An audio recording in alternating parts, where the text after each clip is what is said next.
Hi, I'm Amy Wilson, and joining me today is Helen Humbert. It's May 12th, and thank you, Helen, for joining us for this interview. You're most welcome. And we're very interested in what you have to say, what you have to tell us about for growing up living in Carroll County.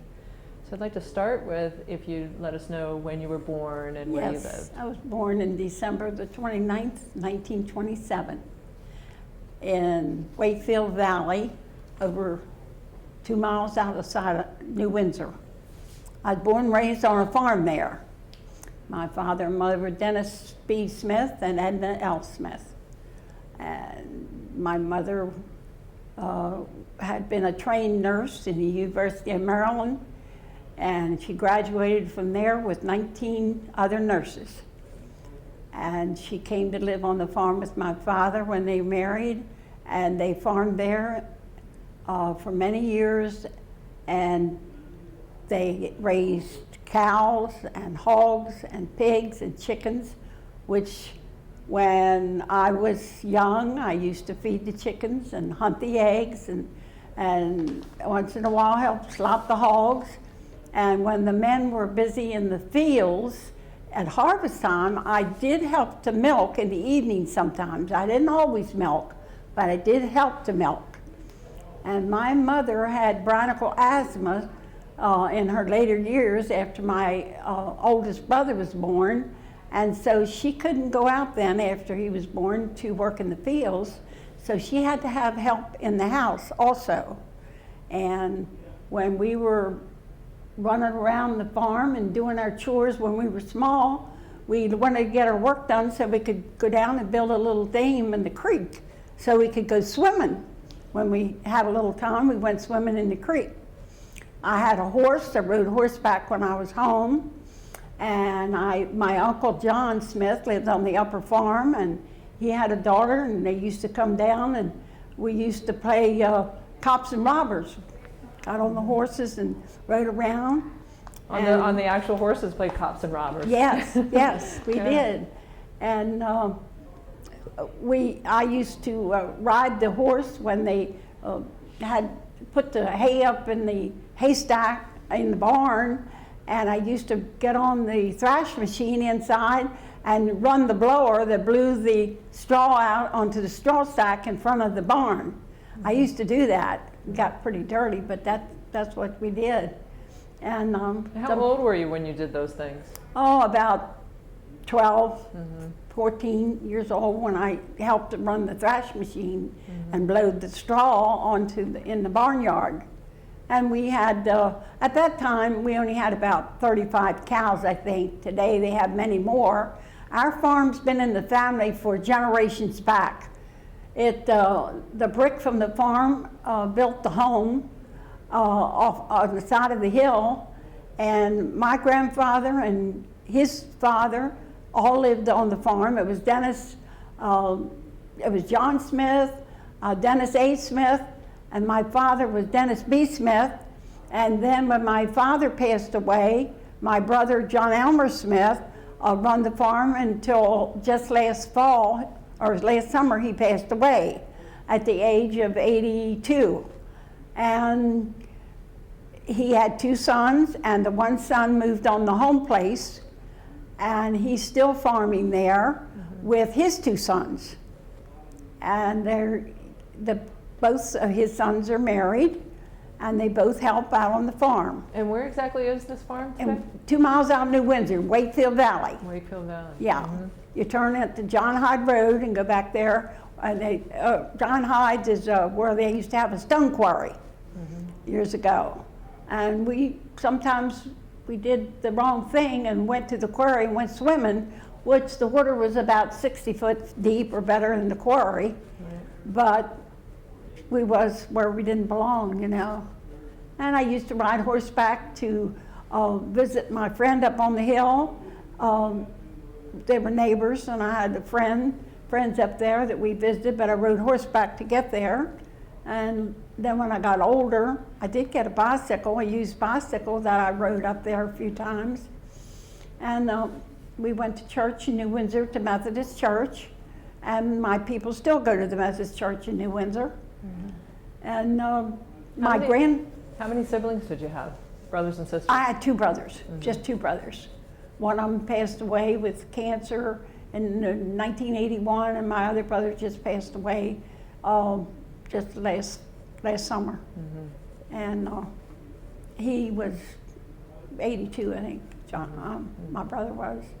And it's been a home place, and I consider that the home place forever. It's just home. And when I go out there, I just feel like I'm going home. We have a stone road that goes back into the farm. And of course, we had years ago, we milked by hand. Now, of course, they have a milking parlor, and they milk over 100 and some cows now, where we used to only have 35, maybe 40, and then some young stock we had. So then you sold your milk, you sold the milk and? Yes, we used to have a spring house where it had deep water in. We called it spring house, the water, and we had a little red wagon, a red long wagon, about a little bit, not quite as long as this table, and we pulled the cans of milk. We got them and filled them up and took them to the dairy, the spring house we called it, and we put the cans down in the water, and that's how it kept cool until the milkman came in the morning. He would come and load up the cans on his truck to take it to New Windsor so it could be taken care of and shipped out from there. And we still had some milk cans left, and we kept a couple of them for just a keepsake over the years. Now my great-grandfather, John Smith, gave the plot of land to what used to be the Western Maryland College, is now McDaniels, gave the plot of land up there for where the Smith Hall is, they call it now. Right. But he gave that plot of land up there to the college. When the college first started, or roughly, yes, or? way back when. Right. I don't know just the year of that, but we have always been farmers. And then when I married in 1946, I moved to Union Mills. My husband was born and raised in Union Mills, and his father was a builder. He built many houses. He built every house on Rouse Street here in Westminster. And he had built an apartment over there, which his son is running. And then he bought some apartments on Ward Avenue, which my husband ran.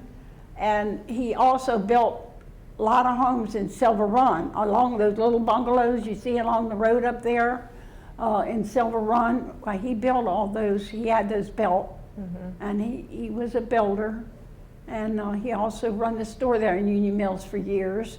And he lived in his home right next to that.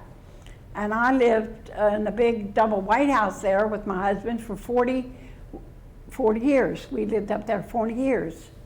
And then when in later years, my father built a home in town here on Carroll Street because of my mother's bronchial asthma. He needed to get her off the farm. But when they moved to town on Carroll Street, he continued to go to the farm every single day, going out of the house, singing, as happy as he could be. And he went every day to the farm. He passed away right on the farm. He died coming out of the barn. Wow. He was always thought things ought to be done quicker than some of the help wanted to do it. So he went into the barn, and this boy was whitewashing the barn and with the brushes, and he said, "Give me that brush." So he whitewashed the barn, and my brother came in. He said, "Would you go over in the dairy and get me a drink?" And when my brother came back, he laid there dead. Wow. He died right doing what he wanted to do right on the farm. Wow. That's what he wanted to do, die on the farm, and he did. He was a lifelong farmer. Used to go out of the house in town singing as high as he could sing. He used to sing a lot, sing old-time songs, and he liked to sing when he was on the tractor or in the field with the horses. We used to have horses when I was home, that we went to the fields with the horses and done all the plowing and the work, right. Done all the work with the horses. We had a lot of hogs, and we raised a lot of chickens, and we used to kill. We always butchered on the farm. And they're still butchering. This year they butchered about 12 hogs. And we also sometimes have neighbors to come in with some of their hogs, and they all do their butchering together.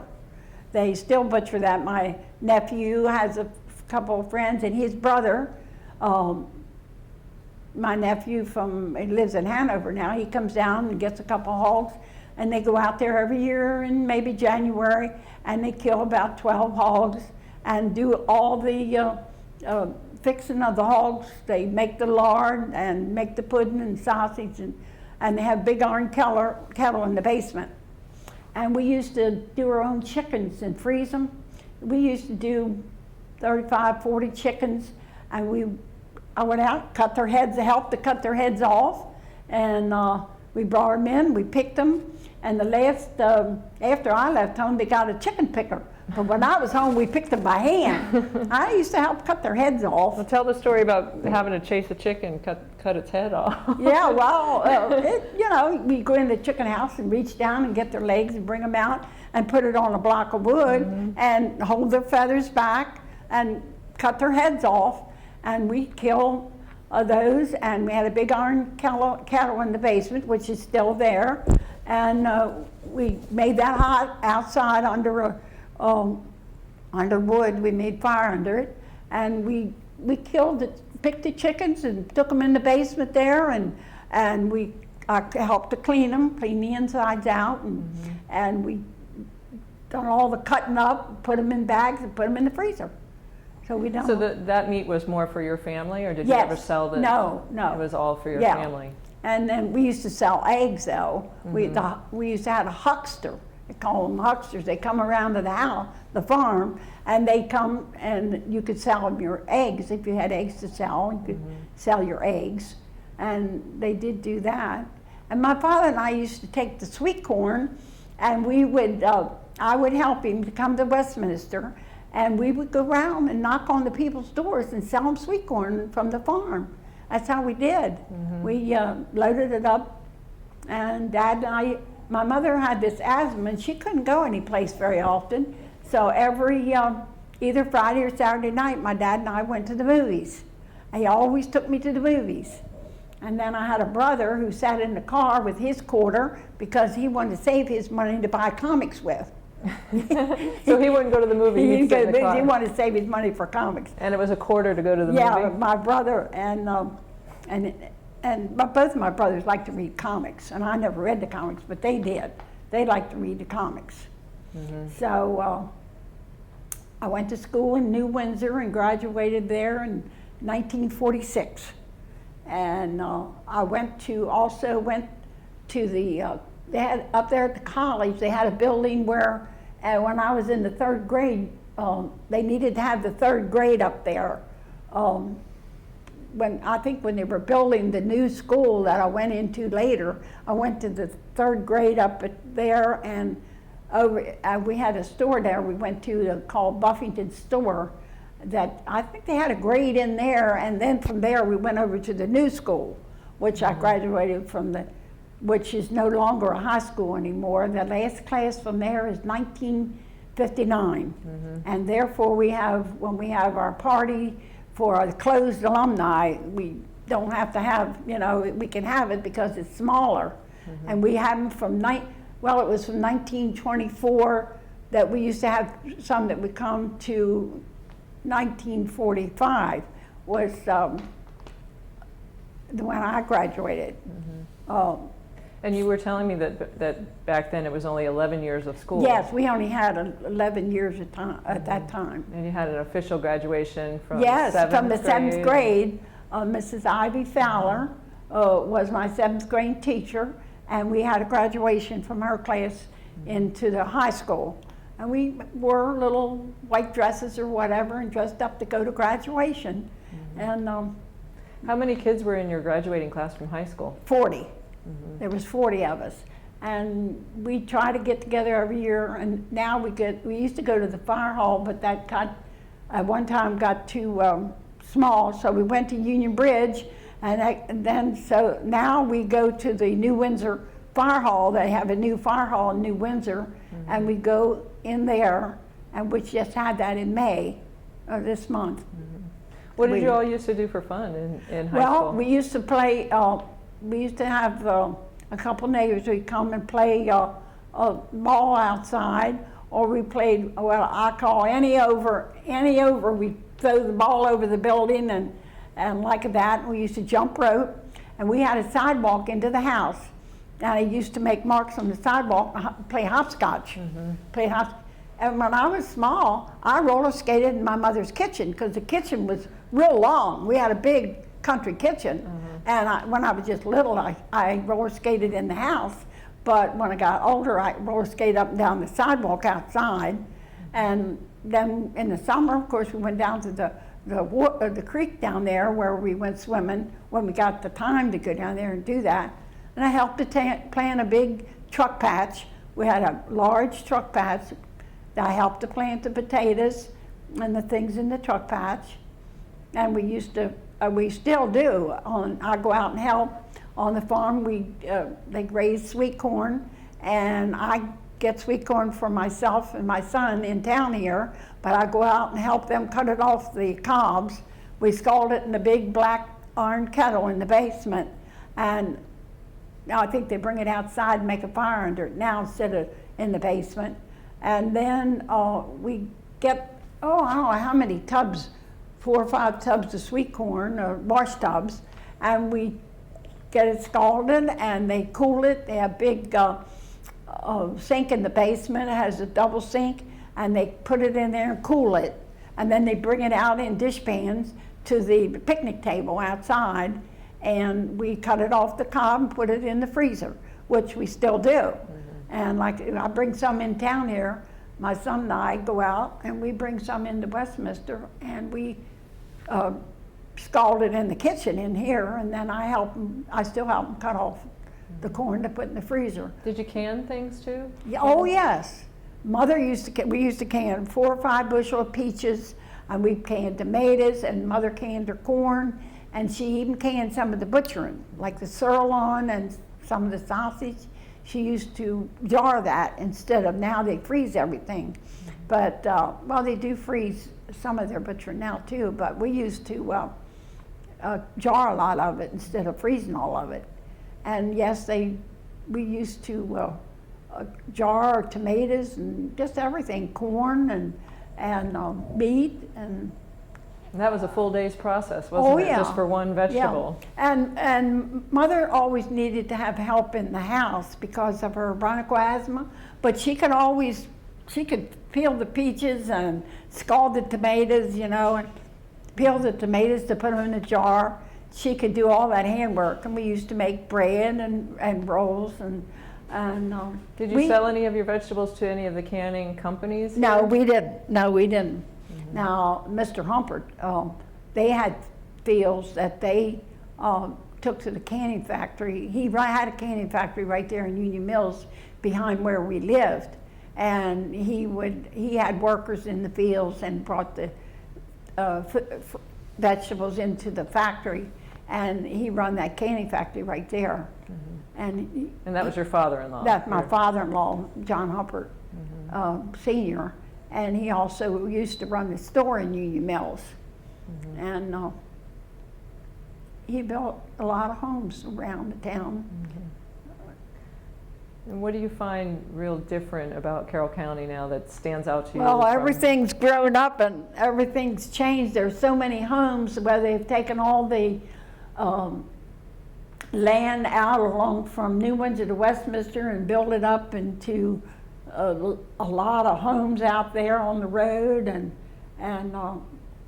they're building a lot more homes, and they got the water to supply them, I think. They're having trouble running the water. They run it from the quarry out the road so that these people in their new homes are going to have water for what they need. And of course, everything down in Westminster in town is not like it used to be. They used to have dirt roads, and then when they were paved, they used to have the movie theaters there that you went to, and other stores, and they're all gone now. They're all out in shopping centers, and they have, there's a big change downtown. The feed house is gone, the Westminster hardware store is gone, and Richardson's feed store is gone, used to be there, and I used to work at J.C. Penney's, and that's not there anymore, and Kaufman Fisher's. When I ride down the street now, I say to myself, there was T.P. Mathers, and there was Kaufman's store, and there was the drugstore, and all these places that aren't there anymore. Mm-hmm. And the fire company is off the main street now, and it's down off of John Street, and there's been a lot of changes. If you could have something back that you experienced as a child growing up, or even a young adult in Carroll County, what would it be? Like, what was your something favorite that you used to do that you missed? Well, when I was home, I liked to ride the horse. I used to like to ride the horse out, and like to go swimming in the creek when I got a chance to visit my neighbor. That I had a girlfriend that lived up above us, that they were farmers, and used to visit up there. And of course, once in a blue moon, my mother's people lived, mother and father lived in Havre de Grace. And she was raised on a farm up there. It's called Mount Felix. And it's still up, the farm is still there. It's a great big house and a lovely farm at Mount Felix, right outside of Havre de Grace. She was born on the Pazuzu Island in the middle of the Chesapeake Bay. But then later they moved out to the farm. They had a farm out there, and they had cattle and everything. And once in a while we'd go to Havre de Grace to see our grandfather and grandmother, Mr. Mitchell, Robert Mitchell, and Lily Mitchell from Havre de Grace. Mother was from Havre de Grace, and then she did her training in the University of Maryland, or University Hospital, and there was 19 of them that graduated together. But that was a treat to go to visit grandmother in Havre de Grace. Mm-hmm. How long did it take you to get to Havre de Grace back then? Well, it only takes about an hour and 15 minutes now. It took about at least 2 hours then, I guess. Right. You didn't have the vehicles that took the speed to go there now.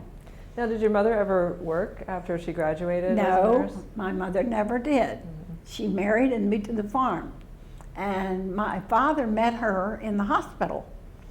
His sister was in the hospital, and those days now this story is really an old one. Those days the nurses used to call the doctors by their last name. And my father's sister was in the hospital, and they didn't know what was wrong with her. So Dr. Bear came out of the room, and Dr. Bear said to my mother, who he called Mitchell, her last name was Mitchell when she was single, and he said, I think Grace will have to do an exploratory tomorrow. And my mother had a good knowledge seemed to know how to diagnose the patients almost better than a lot of the doctors. And she said, Dr. Bear, she said, no way. She said, Grace has got the mumps. And he said, oh my God, Mitchell. He said, she don't have the mumps. He said, yes, sir. He went back in, checked her. He said, oh, she can go home tomorrow. She can go home tomorrow. Yeah, she could tell the doctors, sort of diagnose what was wrong with them. Right. And then that's how he met my mother. And then they wrote a few letters, and he went to visit her. I think he went with horse and buggy. I don't know the ins and outs. And he wrote her letters, and somehow they got together. And so she ended up on the farm. She never did do anything after she married. Well, that's a great story, though. Yeah. It's a great story on how they met. That was funny. Yeah, I always enjoyed my mother telling that story about old Doc Bear. And then my father when he was young, I had his eye hurt, and he was blind in one eye, and he always wore dark glasses. And so this eye, he always had to put drops in. And the Dr. Tarrant in Baltimore City told him if he ever had a lot of pain in that eye, that he should come straight to the hospital. He had to get there quickly. And so my mother had a heavy foot, and he was out shredding fodder, the corn that goes in the silo. And he came in the house, he said, I gotta go to the hospital. She still had her apron on. She got in the car and they went to the Baltimore, to the University Hospital with a police escort all the way down the road. Wow. They went to the hospital, Dr. Taryn met them there, and they operated on my father. And the next morning they got up and took all the trays around to the patients to eat their breakfast. They said, Mr. Smith, you kind of been out of bed. But he got up, he got along, so they took his eye out. And we never minded it because he always wore dark glasses. And his eye was always shut. It wasn't bad that you needed to feel bad about looking at it or anything. He had a glass eye, but he never put it in. So that's how it worked. Yeah, wow. What holiday traditions did your family enjoy? Oh my! We always had a big Christmas tree in the corner. We had a parlor. We had a parlor that was shut off only on special occasions because we had a great big brick home on the farm, and we had a parlor, and we only went in there like for Christmas and Easter or when Mother and Daddy would have a card party. They had card party at that time. They had a group of friends that they would play cards with. I think they played once a month, and they played at one house or the other. And that's another story.